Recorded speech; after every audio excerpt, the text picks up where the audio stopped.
Bonjour à tous, je me présente, je suis Audrey, coach de Vomo ou coach de vie. Aujourd'hui, je suis là pour traiter de mon premier sujet. Mon premier sujet étant les situations gênantes que vous n'arrivez pas à gérer. Pour ce faire, dans ce premier sujet, je passerai par des schémas. Mais ne comptez pas sur moi pour que ce soit des œuvres d'art, car je ne suis pas une artiste. Vous êtes prêts? On y va. Donc, voilà ce qui se passe dans votre intérieur lorsque vous êtes confronté à une situation que vous n'arrivez pas à gérer.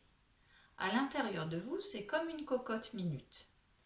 Dans cette cocotte, vous mettez vos émotions, à savoir la peur, la tristesse, la colère. Lorsque ces émotions se produisent, vous avez deux possibilités.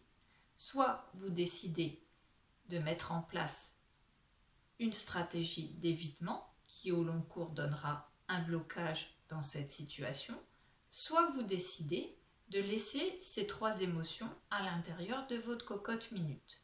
Cependant, lorsque vous laissez ces trois émotions à l'intérieur de votre cocotte minute et que vous êtes confronté à nouveau à cette situation, c'est comme si on va vous allumer la cocotte à feu doux. Alors, dans votre intérieur, les émotions se transforment et elles se transforment en sentiments. La peur devient de la terreur, la tristesse devient du chagrin, la colère devient de la rage. En plus de ces trois sentiments qui sont présents à l'intérieur de vous, vous allez commencer à voir les premières manifestations internes qui sont pour la rage une hypertension, pour le chagrin une perte d'appétit, pour la terreur une perte de sommeil. Vous allez aussi avoir des manifestations externes. Alors pour la rage, ça va être l'incapacité de vous exprimer en public sans vous énerver. Pour le chagrin, ça va être l'incapacité de vous exprimer en public sans produire des larmes.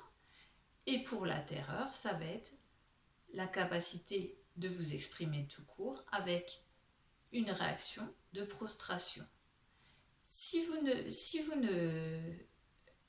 n'annulez pas ces sentiments qui mijotent toujours en vous, au long cours, il y aura des manifestations beaucoup plus importantes.